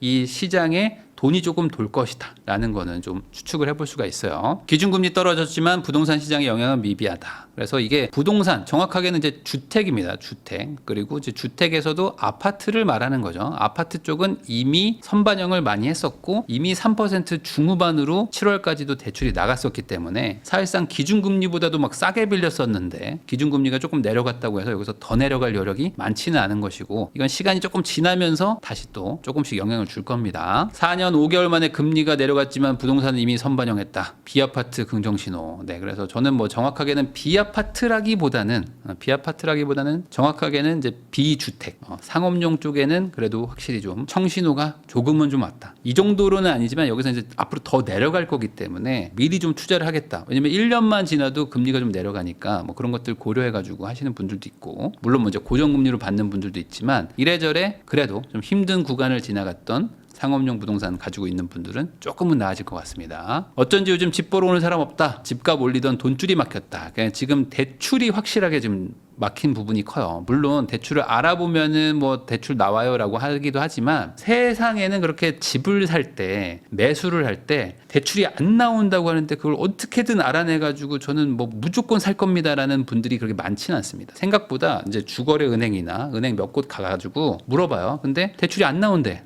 그러면은 사지 말아야 되겠다. 왜냐, 집을 살려고 할 때 100% 확신을 가지고 집을 사는 사람은 저는 그렇게 많지 않다고 봅니다. 집을 살 수 있는 그 확신의 비율이 얼마일까? 한 60% 조금 넘으면 그 정도? 그러니까 60%가 조금 넘었어. 그러니까 6대4 정도면은 올라갈 것 같은 게 6이야. 내려갈 것 같은 게 4야. 그러면 살까 말까 진짜 고민하거든요. 그러다가 이제 가요. 큰맘 먹고 갑니다. 근데 대출 안 나온대. 요즘에 갑자기 사람들이 안 와요. 이러면은 사지 말아야 되겠다 하면서 내 마음속에 있던 40%가 갑자기 55%로 막 올라가. 그러면서 다행이다라고 하면서 집에 오거든요. 그러다 보니까 지금 집을 사는 수요가 확실하게 눌렸습니다. 시장이 지금 급브레이크를 밟았다라고 제가 얘기를 했는데 그건 이제 사실이에요. 그렇지만 이건 또 시장이 조금 지나면은 다시 또 이제 생각을 해봅니다. 다시 잠깐만, 그러면 지금 안 사는 게 맞나 사는 게 맞나, 뭐 지금 금리 어떻게 되는 거지, 이런 것들을 따져보면서 다시 또 시장이 움직입니다. 요게 한 과거 패턴을 봤을 때는 한 3-4개월 정도, 2-3개월에서 3-4개월 정도 이렇게 좀 주춤할 때가 있더라. 소유권 등기 이전되는 게 19개월 만에 최저치다. 그러니까 지금 소유권 이전도 안 하더라, 이런 거죠. 그러니까 지금 그 7월 달, 뭐 8월 초 중순에 받았던 분들은 등기를 막 이제 하고 있습니다. 근데 뭐 9월에 아마 거래량이 좀 줄었을 거예요. 그분들이 이제 잔금을 치르고 등기 이전을 할까 말까 하고 있을 텐데 그분들이 지금 확 줄었다는 거. 그러니까 지금 수치로도 보인다는 겁니다. 지금 브레이크가 밟혔다는 거. 자, 고소득층은 빚내서 집 사고 서민은 전세대출만 증가한다. 자산 불평등이 심화된다. 그러니까 대출을 조이면 조일수록 시장에 급브레이크가 밟히는 역할은 하는데, 그 문제는 돈이 많은 사람들이 이럴 때 집을 사기 조금 더 유리해지는 겁니다. 왜냐면은 다른 사람들도 다들 집을 사려고 막 와요. 근데 좀 현금이 많은 사람들도 있고 현금이 좀 적은 사람들도 있고 이렇게 같이 와서 사려고 하는데 브레이크를 밟어. 그럼 둘 다 충격을 받지만 사실 대출을 많이 받아야 되는 분들이 훨씬 더 충격이 많잖아요. 근데 대출을 좀 적게 받아도 되는 분들 입장에서는 원래도 내가 DSR, 뭐 LTV를 꽉 채워서 대출을 안 받으려고 했던 분들도 많아요. 생각보다 이 대출을 최대치로 받지 않거든요, 집을 살 때는. 근데 여기서 대출 규제가 생겨도 그래 그럼 조금 더 받지 뭐, 이런 식으로 대출 받아서 사버리는 분들도 있습니다. 그런 분들은 아무래도 고소득자겠죠. 근데 뭐 상대적 서민 이런 분들은 나도 지금 이제 한계치로 대출을 알아보고 왔는데 여기서 이제 브레이크를 밟히면은 아예 못 사게 되는 거니까. 그러면서 뭐 자산 불평등이 심화된다. 이거는 대출 규제 얘기가 나올 때마다 항상 있었던 이야기고 이렇게 된 지는 한 5, 6년 이상 넘었습니다. 자, 무슨 돈으로 다들 집 사나 했더니 2030은 주식을 팔아서 집을 사고 4050은 집을 팔아가지고 집을 사더라고요. 라는 겁니다. 자금 조달 방법을 공개했는데 뭐 이건 뭐 어찌 보면 당연한 거죠. 20대, 30대가 상대적으로 돈이 적으니까 적은 돈을 뭐 주식을 굴리든지 뭐 이런 것들을 했었을 것이고 40대, 50대는 아무래도 집을 가지고 있는 분들이 제일 많죠. 그러다 보니까 이제 갈아타기 위주로 했다. 그리고 집을 사가지고 집을 또 이렇게 운영해보고 하시면은 주식 투자할 여력이 좀 없어지기도 합니다. 왜냐면 아무래도 집을 살 때 그 집에다가 조금 돈을 좀 많이 투자하는 경향이 있고 집을 좋은 거 살 거를 좀 뚝 떼가지고 좀 상대적으로 좀 덜 좋은 거 사고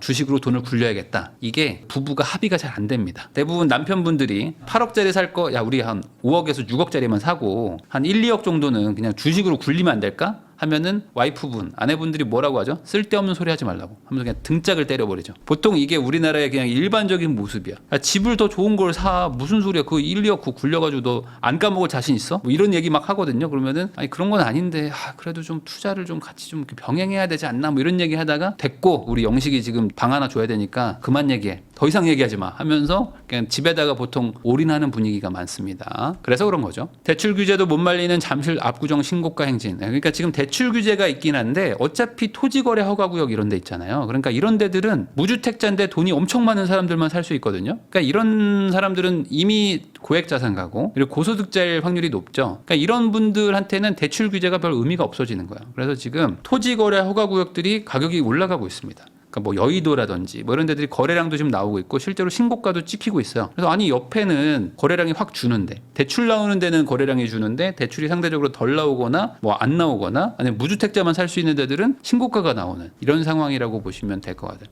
그러니까 이렇게 주춤할 때 차라리 그냥 확실하게 사놓자 그리고 잊어버리자 이런 얘기들을 하는 거죠. 이름만 바꿨는데 2억이 껑충 올랐습니다. 우리도 바꾸자 열풍 뭐 이런 게 있습니다. 그래서 지금 아파트가 사실 우리나라 이 국민들의 재산의 거의 상당수를 차지하고 있기 때문에 이 아파트 가격에 목을 매는 분들이 진짜 많아요. 그래서 뭐 이제 인터넷이나 뭐 카페 같은 데 가면은 항상 VS 가지고 싸우거든요. 뭐 우리 동네가 좋아요. 니네 동네가 나빠요. 이거 가지고 맨날 싸우잖아요. 뭐 우리 단지가 여기 대장이에요. 무슨 소리야. 여기가 대장이야 하면서 막 맨날 싸우고 있고 이제 그렇게 하는 이유가 우리의 자산이 상당수가 부동산에 들어가 있기도 하고 실제 실거주하는 사람들도 많습니다. 그러다 보니까 우리 집을 욕하는 게 나를 욕하는 기분인 거야. 그러니까 더 화가 나서 막 싸우는 거거든요. 그만큼 우리한테 되게 밀접한 게 이 아파트인데 어떻게 가격을 올려야 될까? 그래가지고 제일 중요한 게 뭐냐? 동네 이름입니다. 그래서 요즘에는 약간 트렌드가 뭐 반포 뭐뭐, 목동 뭐뭐 뭐 이런 식으로 아니면 무슨 역 뭐뭐뭐뭐 이렇게 그냥 이름만 들어도 입지가 좋다라는 거를 어떻게든 강조를 한단 말이죠.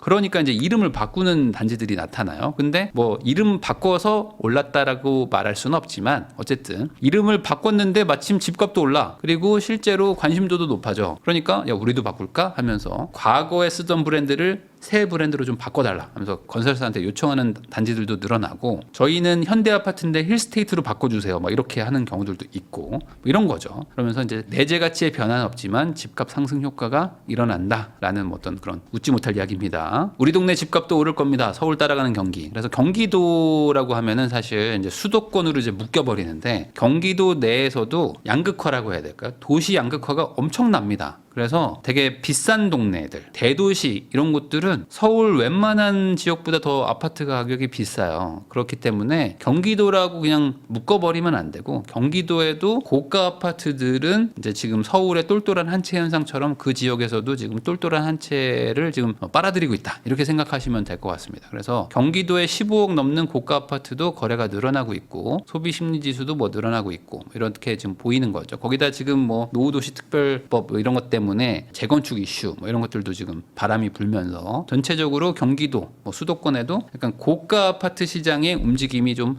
우리도 서울 따라간다. 라고 얘기가 나오고 있다는 거. 자, 그리고 이제 마지막으로 이제 종부세 폐지 서명 운동 같은 걸 하고 있습니다. 그래서 지금 아마 많은 분들이 특히 대다수가 1주택자이시고 그리고 1주택자 분들은 지금 종부세 내기가 생각보다 쉽지가 않습니다. 몇 년 전만 해도 1주택자들 종부세 낸다고 허리 휜다 뭐 이런 얘기가 나왔었는데 현 정부 들어가지고 지금 공시 가격도 좀 많이 내려주고 뭐 할인율도 막 좀 높여주고 하면서 종부세를 많이 인하를 했죠. 그래서 이제 강남에 뭐 30억짜리 넘는 소위 말하는 제일 비싼 아파트들도 종부세가 그렇게 많이 나오지 않기 때문에 종부세 뭐 굳이 뭐 그거 신경 써야 돼라고 하시는 분들이 많지만 사실 지금 종부세가 다주택자들한테는 여전히 강력하게 작동하고 있고 특히 이제 법인으로 주택을 소유하고 있는 분들 뭐 임대사업 하다가 뭐 하시는 분들 이런 분들은 종부세 때문에 지금 엄청나게 힘들거든요. 근데 이런 분들이 워낙 소수기도 하고 뭐 현 정부도 그렇고 현 국회의원들 여야 모두 여기에 지금 신경을 안 쓰고 있어. 그러다 보니까 종부세 때문에 지금 뭐 자살하고 이런 분들이 여전히 있거든요. 근데 그런 분들이 더 힘이 빠지는 게 종부세에 대해서 위헌 신청을 넣었는데 헌법재판소에서 이거 위헌 아닌데? 라고 해가지고 종부세 합헌 이렇게 나와버리니까 지금 내던 분들이 뭐 너무 힘들어진단 말이지. 이거 얼마나 더 내야 돼 하면서 막 이게 뭐 버티고 있는데 그러다 보니까 아예 종부세를 폐지합시다 하면서 서명운동을 한다고 합니다. 그래서 저는 개인적으로 이 종부세라는 거는 그냥 재산세랑 통합하는 게 맞지 않나. 집 개수에 따라 가지고 세금을 더 내는 거는 저는 비합리적인 세금이라고 생각하거든요. 아예 그냥 뭐 재산세라든지 뭐 이런 것처럼 누진세로 해가지고 집을 한 채를 가지고 있든 뭐 10채를 가지고 있든 집값이 많이 비싼 사람들은 세금을 더 내고 집값이 싸면 뭐 세금을 덜 내라 이건 괜찮은데 집을 3개 가지고 있으면 세금이 높아지고 집을 한 채 가지고 있는데 집 한 채가 막 30억이야 50억이야 근데 이런 거는 또 세금을 깎아준단 말이죠. 이거는 기본적인 상식에 좀 어긋나는 세법이 아닌가 이런 생각을 좀 갖고 있습니다. 그래서 이거 폐지에 대해서 뭐 서명운동도 하고 있다 이런 것도 한번 이야기 들려드렸습니다.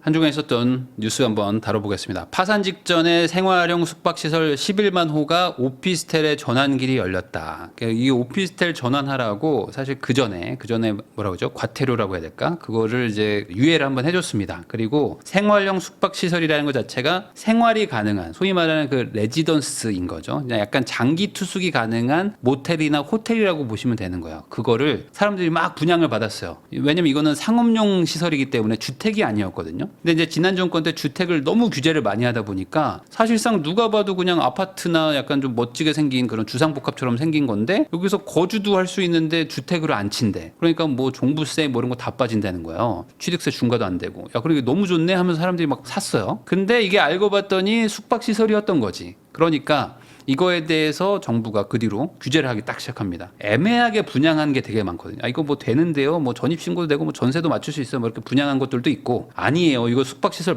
맞습니다. 동의하시죠에 막 사인하고 분양받은 것도 있고 막 그래요. 그러다 보니까 이 생숙 받으신 분들이 지금 이제 규제가 팍 들어가면서 이거는 호텔이고요. 그러니까 이거는 이제 상업용으로 말 그대로 숙박업을 하셔야 됩니다. 했더니 난리가 난 거죠. 전세도 안 되고 어떡하지? 막 잔금 어떻게 치르죠? 거기다가 이제 그동안 이제 부동산 시장이 막 이제 막 꺾이면서 상가이기 때문에 대출 80% 나옵니다. 막 했다가 이거 저희 자산 가치가 떨어져 가지고 50%도 안 나올 것 같아요. 막 이래 버리니까 은행들도 대출 안 해주죠. 잔금도 안 되죠. 뭐 전세도 못 맞추죠 하니까 우리 이거 분양받았다가 파산한다 했던 분들이 엄청나게 많았습니다. 그래가지고 이게 정부가 이게 되게 골머리를 앓고 있었는데 방법은 오피스텔로 바꿔주는 것밖에 없었죠. 근데 이게 오피스텔보다도 사실은 규제가 조금 더 약하다고 보면 돼요. 건축을 하는 규제가 약해서 복도도 좁고 뭐 주차장도 적고 막 이러단 말이죠. 오피스텔 전환하려면 오피스텔 기준에 맞게 지어야 되는데 그럴 거면 건설사들이 오피스텔로 짓지 누가 생숙으로 짓습니까? 그러니까 어차피 안 바뀔 거였단 말이죠. 그래서 실제로 바뀐 게 거의 없어요. 그러니까 이거 어떻게 하지라고 하면서 정부가 고민하다가 이번에 풀어줬습니다. 뭐 주차장이 없어? 야 그러면 조금 뭐 600m 뭐 그쯤에 범위를 내가 정해줄 테니까 거기다 외부 주차장 하나 뭐 사가지고 거기다가 이제 주차할 수 있게 해놓으면 오피스텔로 전환해줄게. 뭐 다 안 돼? 다 안 되면 그냥 뭐 일부 뭐 그냥 내가 과태료 내라고 할 테니까 그거 내고 그냥 퉁쳐 뭐 이런 식으로 이제 넘어가는 거죠. 그래서 이게 지금 오피스텔로 전환이 될 확률이 상당히 높아졌습니다. 물론 지금 가지고 있는 분들이 약간의 손해는 좀 감수를 하겠지만 과거처럼 정말 큰일 났다라고까지 사고가 터지는 정도는 막아준 게 아닌가라고 좀 볼 것 같아요. 그래서 이게 좀 바뀌었다. 라는 거. 그래서 길거리에 나앉았던 사람들이 뭐 결국은 해가지고 말 많은 숙박시설 살 길 찾았다 해가지고 이제 그 주차장 뭐 이런 거 확보해주면 바꿔줄게 한 겁니다. 그러면 이게 왜 좋은 거냐라고 얘기를 하면은 완전히 이제 가치가 폭락한 그런 부동산이었어요. 왜냐면 이게 지금 처분이 진짜 어려운 구조였거든요. 근데 이게 어찌됐든 오피스텔로만 바꿔줘도 오피스텔 뭐 활성화 대책이라든지 아니면 오피스텔도 지금 이제 앞으로 뭐 주거용으로 쓰는 거는 뭐 주택수에서 빼주니 많이 뭐 이런 얘기들이 또 나올 거란 말이죠. 그러면 오피스텔로 전환만 돼도 지금보단 나아진 거니까 어쨌든 뭐 좀 낫다. 그래서 이거 뭐 마피 떴을 때 이런 걸 예상하고 뭐 산 분들도 있거든요. 뭐 그런 분들은 뭐 돈을 조금 뭐 벌었을 수는 있겠지만 여기에 들어가는 거는 쉽지 않았다.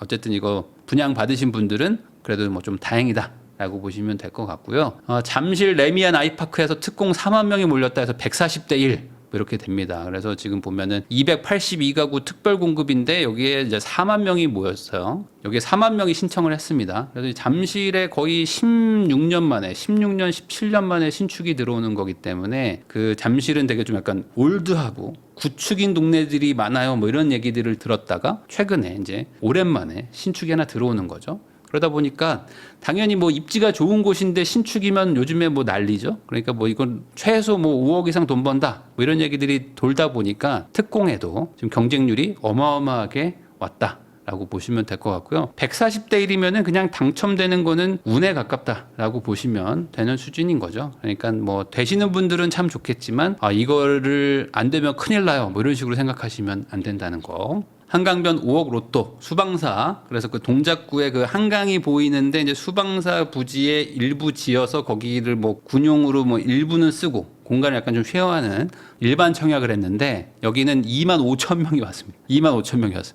아니 그러면 수방사가 더 좋은데요? 아니 그건 아닙니다. 이게 지금 분양가가 워낙 비싸요. 저기 잠실 쪽은 분양가가 워낙 비싸니까 특공인데 저렇게 막 20억대를 살 수 있는 사람이 없거든요. 소득이 또 제한이 걸리니까 돈은 없는데 현금은 엄청 많고 자녀는 많아야 되는, 한마디로 저기 잠실 쪽 이런 데는 금수저 특공인 거고, 그러니까 인원이 적은 거고, 여기는 그냥 일반 특공이라고 보면 됩니다. 이런 데들은 그래도 좀 접근이 가능해. 그러니까 사람들이 막 2만 명씩 오는 거예요.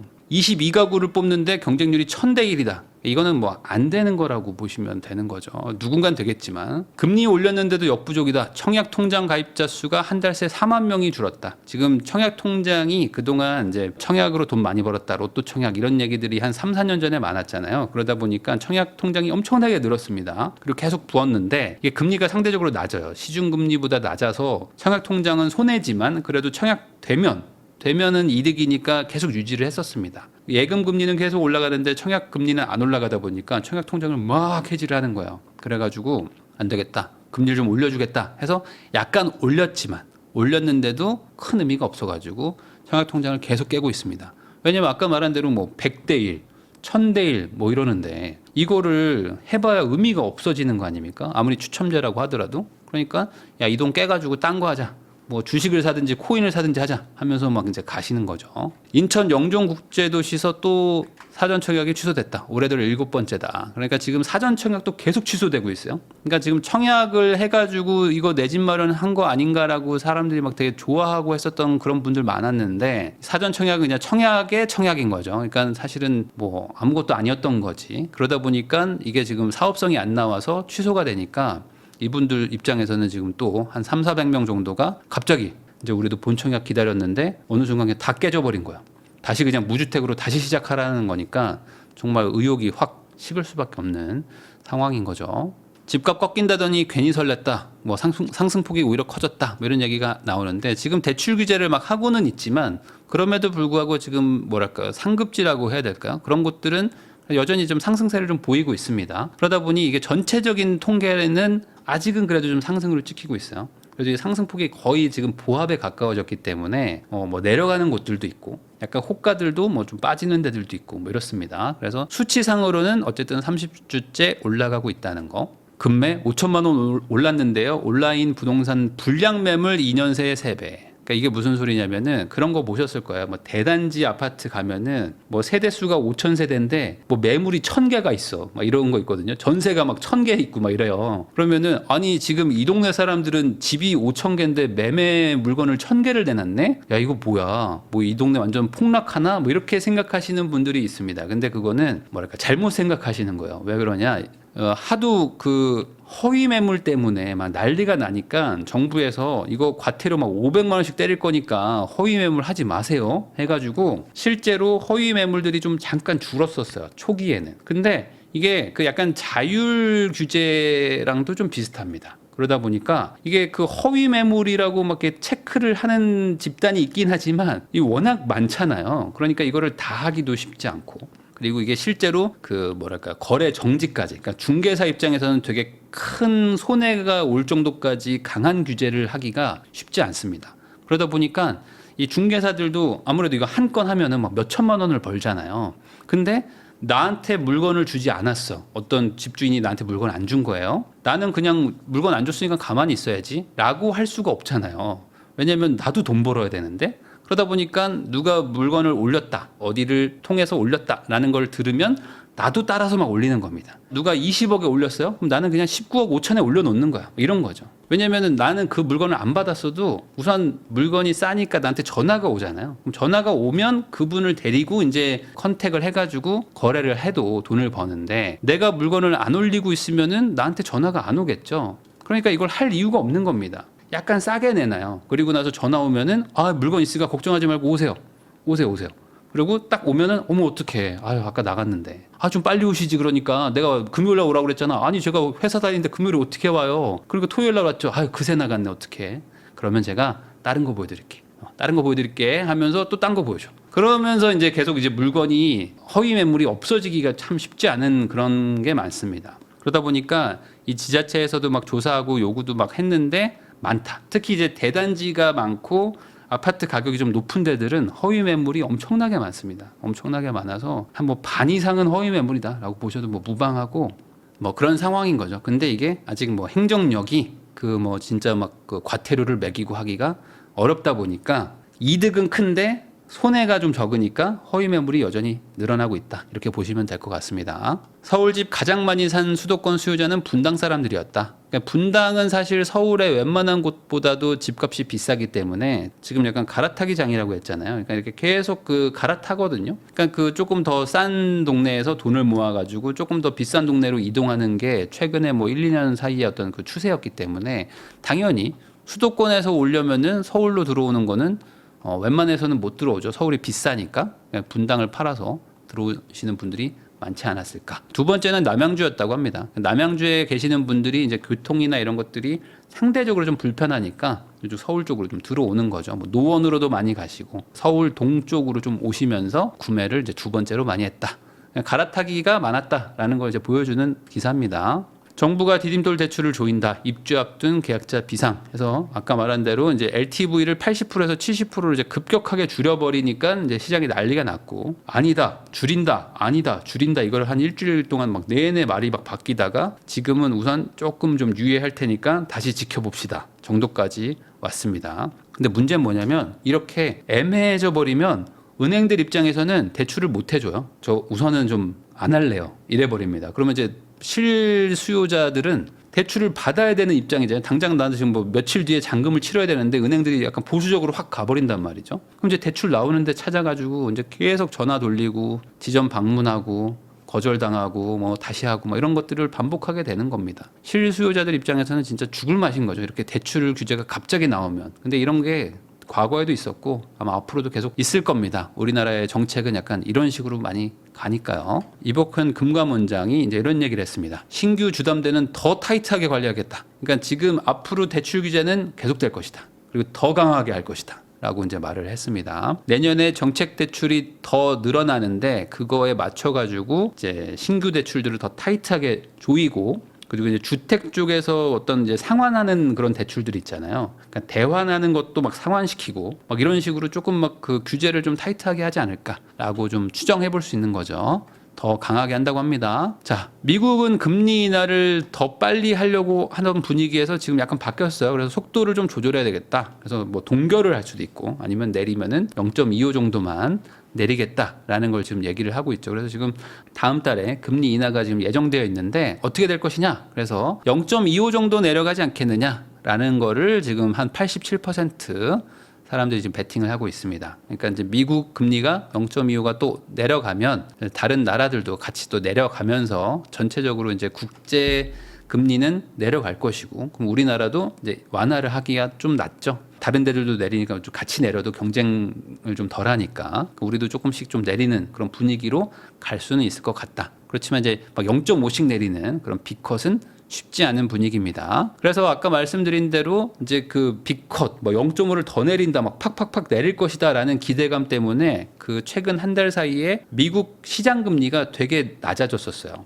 금리가 빠르게 내려가니까 우리가 먼저 선제적으로 반영을 해야지 막 이렇게 했는데 이거 안 내려가네? 라는 얘기가 도니까 어떻게 됩니까? 금리가 다시 튑니다. 금리가 다시 튀니까 어떻게 돼요? 경제가 생각보다 또 나쁘지 않구나. 금리를 팍팍 내리는 게 경제가 안 좋아서 내릴 거라고 예측했는데 금리를 간을 보네? 그러면 지금 경제 나쁘지 않은데? 하면서 다시 또 지금 시장이 상승합니다.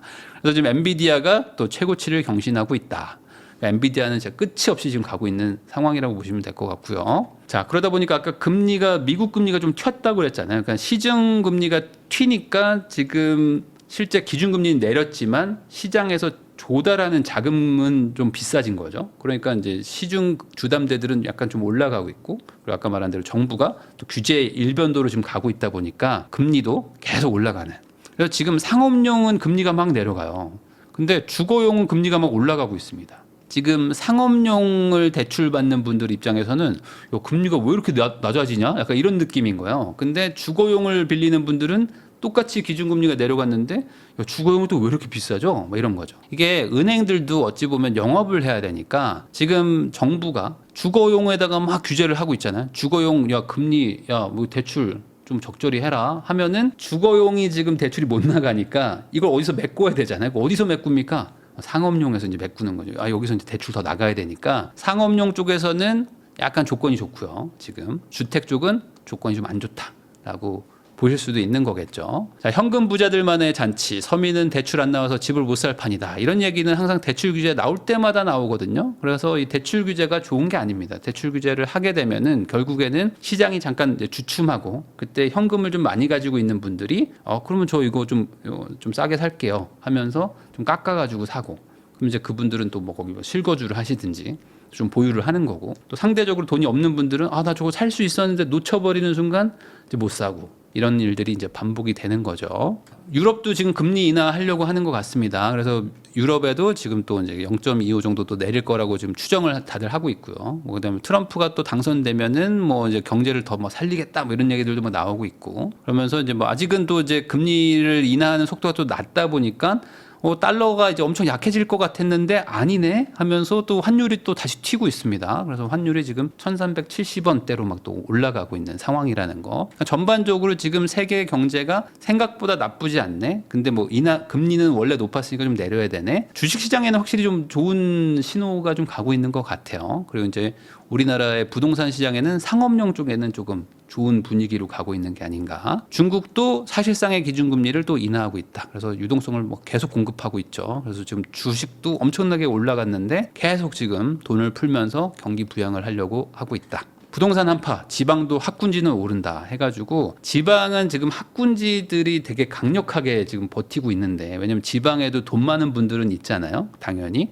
그러면 그분들이 모여 삽니다. 그리고 그 모여 살면은 당연히 이제 우리나라는 워낙 그 사교육, 어떤 학군 이런 거에 대한 집착이 강한 나라이기 때문에 애를 공부를 시켜야 되잖아요. 그러니까 돈은 있고 집은 부족하고 학군지는 정해져 있으니까 지역의 시황이 안 좋더라도 얘네들은 다시 또 올라가고 있다. 이런 내용이라고 보시면 됩니다. 물론 뭐 돈이 애매하게 있으신 분들은 이거를 팔아서 뭐 서울로 가야 돼요, 안 돼요, 뭐 이런 걸 고민하실 수도 있지만, 돈이 되게 많으신 분들, 그러니까 뭐 소위 말하는 지역의 막 유지 이런 분들은 그 지역을 떠날 수는 없잖아요. 그러면은 좋은 집, 그러니까 학군 좋은 집에 가서 살자. 뭐 이런 수요가 생긴 거일 수도 있는 거죠. 그러니까 이런 데들은 다시 한번 또 빠졌다가 회복하고 있고 꽤 회복세도 높은 상황입니다. 부산의 삼익비치가 이제 99층으로 재건축을 한다고 하는데 이게 지금 광안대교 가보시면은 이렇게 광안대교 그 부산역에서 해서 이렇게 막 타고 막 가잖아요. 갈 때 보면은 여기 그 막 벚꽃 피어 있고 막 하는 데가 있습니다. 여기 누가 봐도 여기 왜 이렇게 아파트가 이렇게 톡 튀어나와 있지? 라는 데인데 사업성이 안 나왔어요. 원래도 용적률이 높아가지고 이거 재건축하면은 분담금이 엄청 클 거다라고 얘기는 했는데 그 분담금이 더 많이 올랐죠 지금. 그러다 보니까 이거 답이 안 나오는데 하면서 시세가 훅 빠졌었습니다. 근데 이거를 이제 어떻게 풀기로 했냐? 특별건축구역이라고 해가지고 뭐 세계적인 건축가나 이런 그 설계를 좀 뭐 특화해가지고 하게 되면은 이거를 지자체에서 용적률을 좀 풀어주는 그런 규정이 있습니다. 그래서 그걸 통과를 했어요. 그래서 도미니크 페로라는 유명한 설계사가 이제 또 한다고 합니다. 압구정에서 이제 디자인했던 그 세계적 건축가가 이걸 디자인을 해가지고 99층으로 뽑겠다. 99층으로 만약에 만들 수만 있다면 어마어마한 거죠. 이게 LCT 정도 높이 되는 거니까 LCT 두 동을 지어가지고 여기서 이제 꼭대기에 펜트하우스 이게 얼마일까 생각해 보면은 어마어마하겠죠. 근데 공사비도 어마어마할 것이다. 왜냐면 이게 이 공사비라는 거는 높아지면 높아질수록 비싸지는 거거든요. 그럼 100층이면은 사실 생각해 보시면은 그 롯데월드 타워가 123층이거든요. 그러니까 얘도 높이가 상당히 할 거란 말이죠. 그럼 이거를 다 공사비로 충당을 하려면 물론 이제 분양가를 어마어마하게 비싸게 받아가지고 회수를 하겠다라는 전략인데 일반 분양이 많아지긴 하지만 그래도 그 많아지는 것만큼 층수를 올려버리면 공사비도 확 늘어납니다. 그러니까 이게 어떻게 될지는 이제 잘 따져봐야 돼요. 잘 따져보고 이제 진행을 할 때에 그 시황이 얼마나 좀 따라와 주느냐 뭐 이런 것들을 고려해서 분양가와 사업성이 이제 정해지는 거겠죠. 어쨌든 그림만 보면은 뭐 어마어마합니다. 되기만 하면 뭐 대박이겠죠. 이거는 뭐 당연히 뭐 여기 펜트하우스 얘네들은 얼마일까요? 엄청나게 비싸겠죠. 당연히 공사 기간도 엄청 길어지고 공사비도 비싸집니다. 자, 주택 22채를 23억에 산 구매자 나이는 10살 미만이다 해가지고 이런 기사들이 또 나왔는데 이게 뭐냐면은 이제 미성년자들이 집을 가지고 있다 해가지고 부모 찬스를 잡은 미성년 주택 구매 건수가 최근 5년간 3천 건이다. 그래서 엄청 많이 샀다. 라는 겁니다. 그래서 이거 보시면서 많은 분들이 뭐 미성년자들이라서 너무 부럽다. 그리고 저 사람들은 완전 금수저인가 보다. 뭐 이런 생각을 할 수 있잖아요. 근데 저는 그게 아니라는 얘기를 하고 싶어가지고 이걸 가져왔습니다. 많은 분들이 이거에 약간 좀 뭐랄까요? 혹하는 거예요. 뭐냐? 아니 10살도 안 되는 애들이 집을 사? 이 금수저들. 이게 약간 기본 논리잖아요. 근데 제가 저번에도 말했잖아요. 다주택자가 뭐 몇백 채를 샀다.